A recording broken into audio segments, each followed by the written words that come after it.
But yeah, man, welcome back to the Snake Trap Sessions. I am so excited to be back.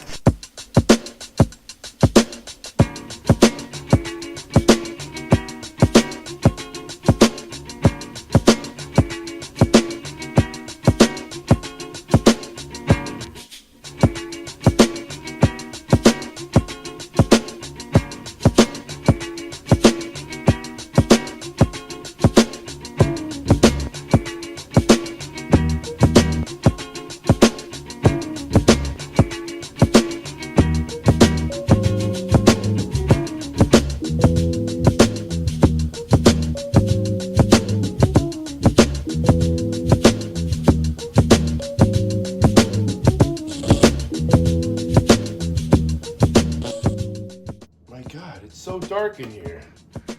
Oh. What is good, everybody? It's your boy MJ up in the trap. The morning, it is super bright and early. I had a crazy week. Was not able to get any vlogging in. So here I am. I woke up extra early on this Saturday morning so I could go ahead and get this vlog in for you guys and make sure all my trappers are happy. But what is good, everybody? If this is your first time tapping in, do your boy a favor. Hit that like button. Hit that subscribe button. Hit that notification bell. That way you're on top of every single podcast that I drop here on the Snake Trap Sessions channel. And that way you catch every single vlog that I drop here on a Saturday.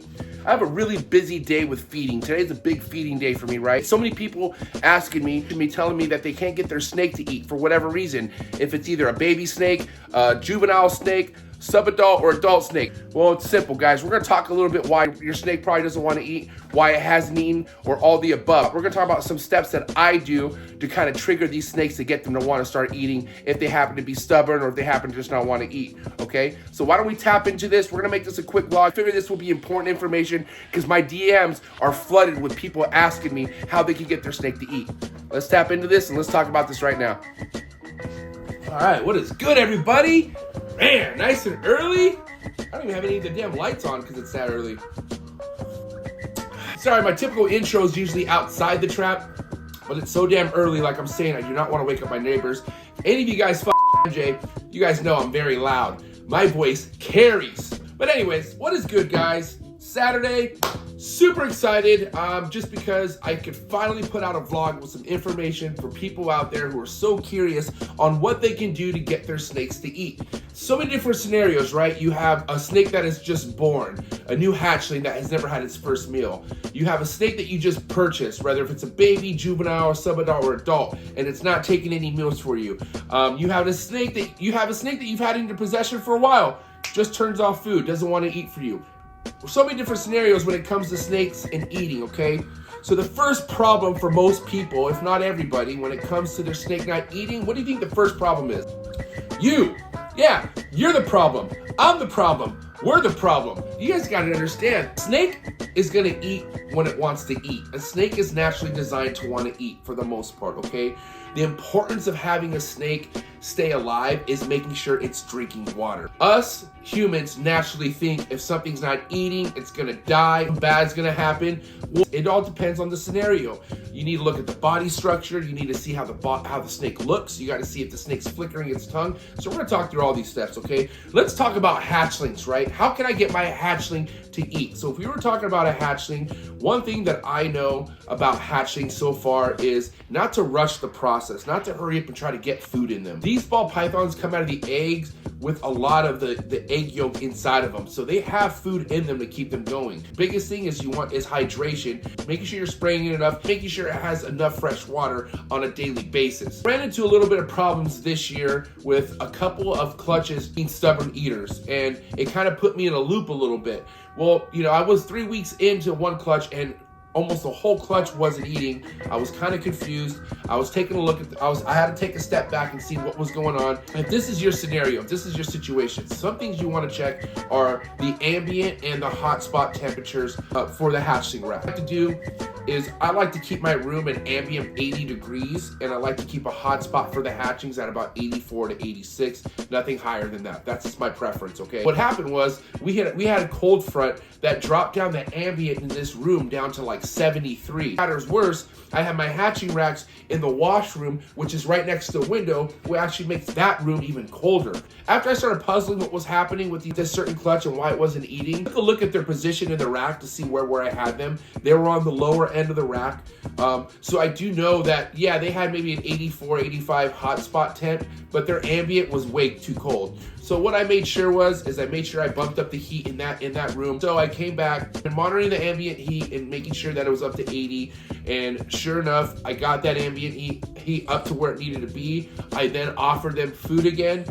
They all took like it was nothing. So that spike in heat, that spike in ambient, if you do ambient or if you do heat tape, any kind of heat spike is gonna help this hatchling trigger its food response and get it to want to eat. Now, size of prey matters to some people as well. I do know I had some hatchlings this year that wanted nothing to do with hoppers and only took a rat pup, which I thought was strange. But after talking to Nicole Lyons from Canadian Regis, she was the one that told me that she offers her hatchlings rat pups straight from the start. So I implemented that this year and it worked. Now, give or take, there are maybe one or two that rather not take a rat pup, whether if it's too big or they just don't like it. So in that case, always just be prepared to have hoppers on deck just in case, okay? It's really our job as keepers to have these options available for these snakes, especially if you keep a wide range of different species of snakes other than ball pythons. Your freezer better be on deck with frogs, lizards, chicks, quails, you name it. Your freezer better be ready because you never know what you're gonna have to offer these snakes. And what has worked for me and what I feel like I'm gonna continue to do is offer my hatchlings a hopper the first meal or two, and then go ahead and go to a rat pup, depending on the size of the hatchling. Now, if the hatchling's a really good size hatchling, I might go straight to rat pup. But really, what I like to do is kind of judge the size of the snake and kind of go from there. It's really your guys' call too, but I will say, if it comes down to your snake not wanting to eat, you just need to look at those few things. Look at the temperature, make sure it has fresh water, make sure you're spraying it. More importantly, I feel like the temperature is the biggest part to getting your hatchlings to want to eat. And don't stress out. Snake's gonna eat when it wants to eat. Just give it time, trust the process, and try not to lose your mind. If we were to talk about getting into the bigger snakes, juveniles, subadults, or adults, and if we're talking about a snake that has been eating and then all of a sudden just shuts off food, again, you want to resort back to see what the temps are. What are the ambient temps? I did not mention, what I did with that clutch and that hatching rack, I moved them positions and put them on the higher point of the rack. So like I said, those hatchlings were on the lower end. What I did was I spiked up the heat and I went ahead and put them on the very top part of the rack. Moving them places in the rack also seems to help sometimes from my experience. I just wanted to throw that out there. But let's just say you have a snake that has been eating, it's been in your care, either you hatched it, whatever, and it just shuts off food on you just out of nowhere. The heat is very crucial. Make sure the heat is where the ambient should be, make sure the hot spot where it should be, make sure it's not too hot. I'm not a big believer in 90-degree hot spots. A lot of people are, and that's fine. To me, I feel like that's kind of doing too much to the snake. If a snake is inside an 80-degree ambient room, there's no need for a 90-degree hot spot. There's just too much going on inside that little box. Another thing you guys need to consider, if it's a male ball python, and this male ball python has reached over 500, 600 grams, and it's pushed over a year old, what you guys need to realize is that these males, once they hit a certain point of maturity, tend to turn off food, especially if you have other females around them. They sense the pheromones. They know that there's something going on and they're feeling a little funny inside. And they want to know what that's all about. A lot of times people seem to want to panic when their snake turns off food after it's been eating consistently. And most of the times it's because the snake's a male and it's hit that maturity point where it wants to breed. You don't need to panic. You want to go ahead and just give it some time. Snake also goes off food. I don't tend to want to offer it every day, every other day, or even every week. If I see a snake wants nothing to do with food, not losing weight, drinking water, just wants nothing to do with food, I kick back on offering it. I would at least wait 2 weeks before offering it again. Also, what you can do with that snake, if you have any snake who hasn't been eating for you, right? And you come in and you start feeding your other snakes, take a look at that other snake and see if it looks hungry. See if it's acting hungry. If it's acting hungry, well then yeah, it does want to eat. If it doesn't want to eat the meal you're offering it, well then adjust the meal. Give it a smaller meal. Give it a mouse versus a rat. Switch it up. Some of these snakes can be picky at the end of the day. So that's why it's very important to be diverse in your freezer. Have something that your snake could possibly want. You never know what it's really feeling like eating. But at the end of the day, if your snake's drinking water, if your snake is holding weight, there's nothing to worry about. Take a deep breath. Don't panic. Your snake's not going to die of hunger. Snakes that have been well fed for quite a while, snakes that haven't missed any meals, all of a sudden just shut off food out of nowhere. Again, nothing to panic for. To give you guys a scenario, I have taken in imported snakes into this trap before that have shut off food for more than 9 months. 9 months, not one meal. Yeah, you could best believe I was panicking. I had no clue what was happening, but 9 months, and then all of a sudden, I got a medium wrap, thawed it out, left it inside the tub, finally took it, just like that. So many different things you guys can do on how to feed your snake, whether if it's live, frozen thawed, pre-killed.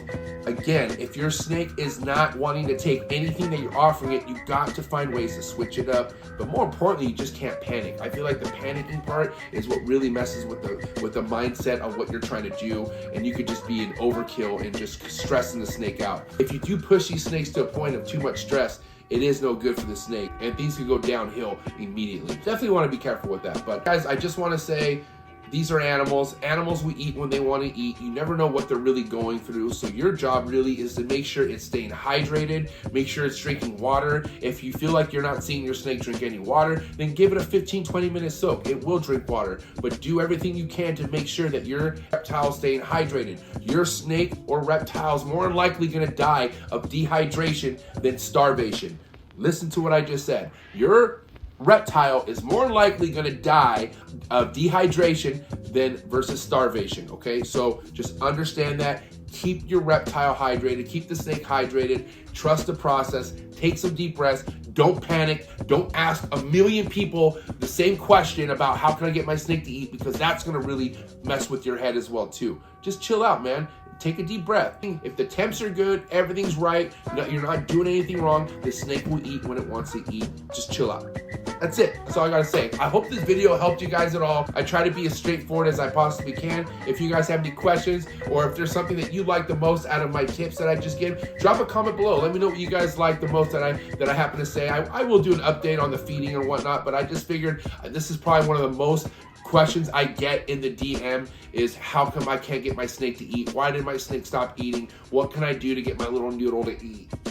No, I'm just kidding, guys. Listen, I know what it's like. It sucks. It does get stressful. I'm not going to sit here saying I've never stressed out over having a snake not eating. It comes to a point in time where it sucks. But at the end of the day, even me have to remind myself that these are reptiles. Take a deep breath. They are going to eat when they want to eat. Especially if the snake has already been eating for you and you've been doing everything right, and then all of a sudden it just shuts off. Well, hell, even if it's a female, sex the snake again. Make sure that the female is a female, not a male.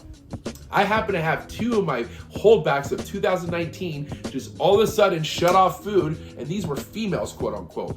Keep in mind, I've only sexed them once, and this is in 2019. But to speed up to now, 2022, these 2 holdback females, quote unquote, turned off food. I was wondering why, because they were smashing food. My buddy Alex came down to visit. I'm pretty good at popping hatchlings. When it comes to adults, I hit like a little bit of a wall there. I just feel like I don't want to press too much. But anyways, my boy Alex was really good at coming down and checking out those 2 snakes. Turns out that those 2 holdback females turned out to be males, and they are breeding right now, laying down pipe.